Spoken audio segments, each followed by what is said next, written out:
the opportunity that arises is not only dairy. One of the things we battle with, anybody from Ngocha or Shiloh will tell you, where do you buy maize that feeds those cows? Because inkomo zobisi zisebenza umbona every day. We don't buy it from Ngocha, nor do we buy it at Shiloh. The human stop supplies us umbona. Where they procure it, I don't know. Sometimes we buy Lombona Elliot or a Free State. So it's not just about dairy, it's about the other opportunities that the dairy unlocks. Who owns the cows that produce milk? Why don't you own those cows? We don't. Not a single one. I think it's only 3% of black people that own dairy cows. So there's a transformation journey in dairy. It's not just about the milk, but let me just say something about milk also. It's food security, it's nutritional. We use milk as a staple food, damasi. In Ngocha, there's more than 15 SMMEs that every day go there, buy milk and sell. So that's an opportunity. Department of Health said to us they want milk, but it must be pasteurized. So the opportunity is there just on dairy alone. And as Uken said, the opportunity in terms of land, water, climate is in this district. Because those regions, as Klausuka ngakomabayo usiza ngapha, ziwugqibile umhlaba wabo. Okungasebenziyo ngulo. So we need not less than 5 dairies new. And on average, a dairy one is of cost roughly, say 36 million if you're lucky. But if you include everything, it can even cost you up to 72 million. State of the art. Remember, you said 600 can. The numbers we have is 800 cows to make a viable dairy. Otherwise, is outjohn. Not because ufunichone, because the economies of scale matter. You know, ibisa kamata ungamba blame batata, but in reality, small doesn't make sense these days because you must buy in bulk. But I'm not suggesting that there's no opportunity for small. There is. But you need those anchors, as called. So what we are saying as Amadlelo is we aggregate. We don't want to own dairies. We aggregate. We work with commercial dairy operators all over. And all these dairies we operate are run by young black people who've done it at school. It's a 365-day operation a year. You're always there. And it is possible. So for just one, you need between 36 and 72 million. We've just got funding, for example, from USIFA, which is a pittance in relation to what needs to happen, but it's making a difference. Because without it, you wouldn't be providing the working capital. We're hoping that with SIFA, we can be on that journey together to start these dairies. Not only just a big dairy, but also how do we promote SMMEs. One of the things I liked about Crickley, they wanted to introduce these retail shops, you know, targeting townships, you know, to make sure that food security is advanced. So the possibilities are there. Money is needed, land is needed. We're there to make it possible. I think let me end it there. It's not an event. Nkosi Butlat, thank you very much. We, in Amadlelo, we know we've got an aggregator that can link us. One thing about aggregation model is that they will be able to determine your entry point. And out of that entry point, they can operate with you throughout the value chain and link you up to the market. That's what is good about the aggregation. And the opportunities there for investment are quite clear. But the issue of land is still at the center. If I say, at some point, Butlati, perhaps we do need to agree singenge and agree uba sagila ibaf achithe kamanzi nosana.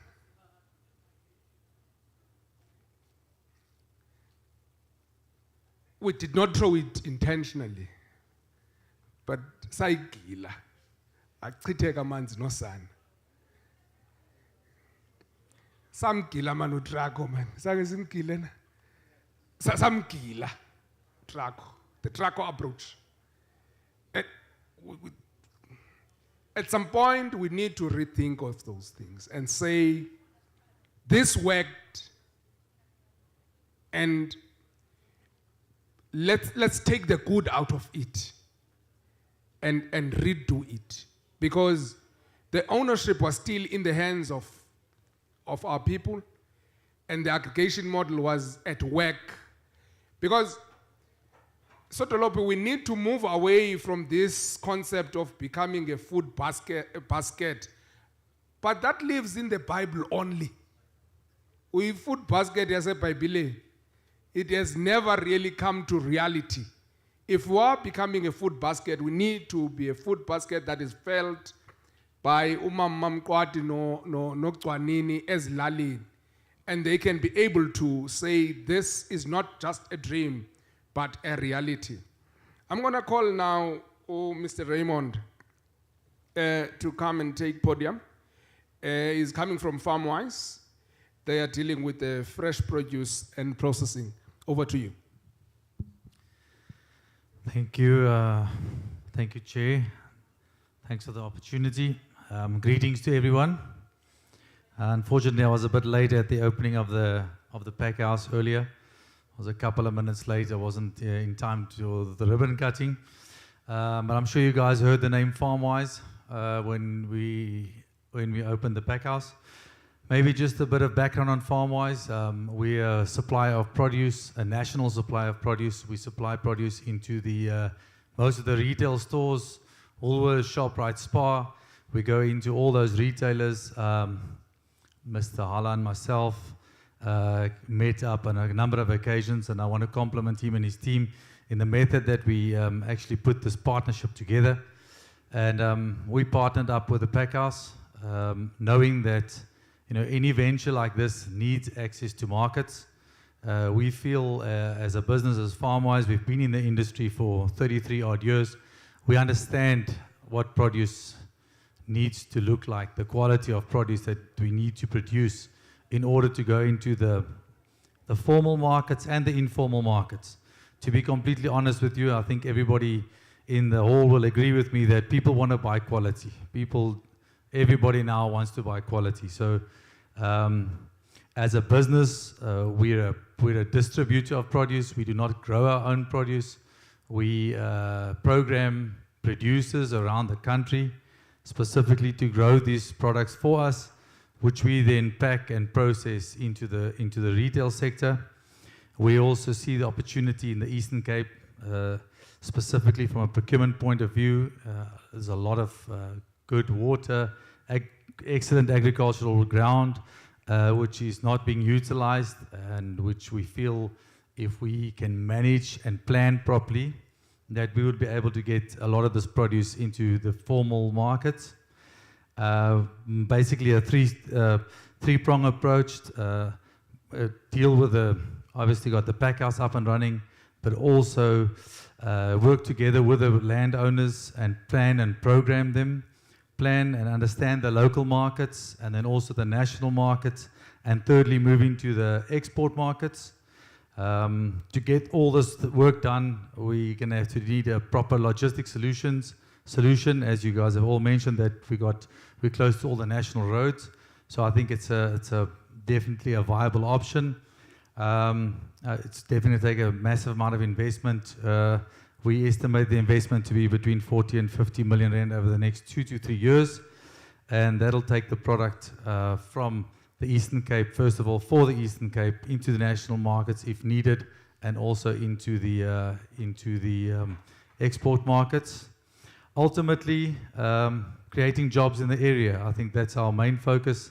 Also, skills transfer with the farmers as per se, and then also, skill setting the people in the factory, in the pack house, so that they can understand business and also know what it takes to produce a product that we can put on the retailer's shelf.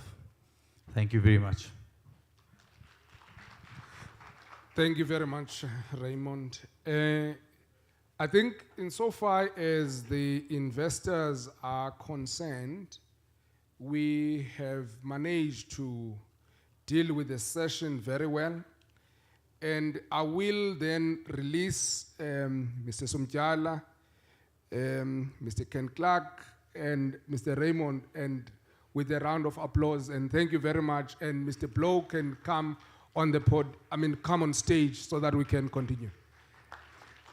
Thank you very much. We're going to infuse the very next session now.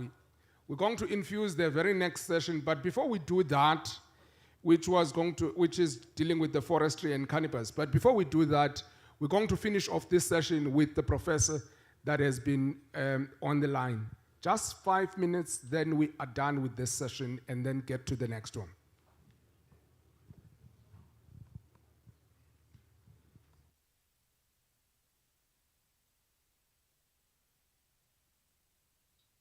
Okay, thank you, Program Director. I was cut at this slide. Can you hear me? I'll assume you can hear me.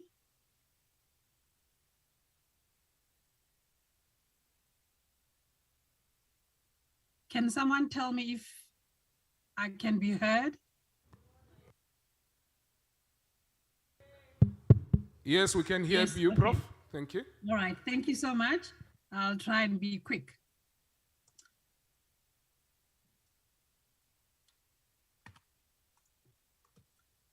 Okay, I think my slides are stuck.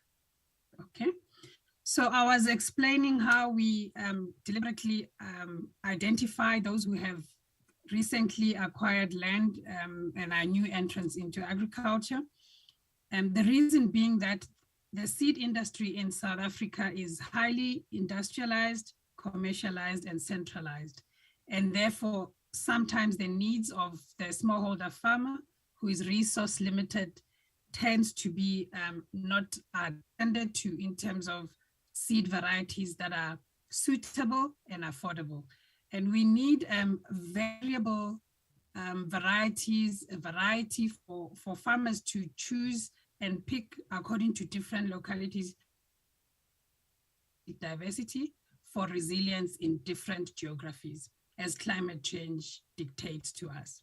So we have found that the knowledge that used to be there among smallholder farmers, particularly in rural areas, has been displaced over time, and there's been a de-skilling of what they've known before and were used to selecting their own seed and improving their own seed. So Vuna sees itself and has been able to almost be a bridge between the highly developed and highly commercialized seed varieties and also understanding what the needs of the smallholder farmer is. Quickly, just to give you a few statistics about the seed industry that you can also check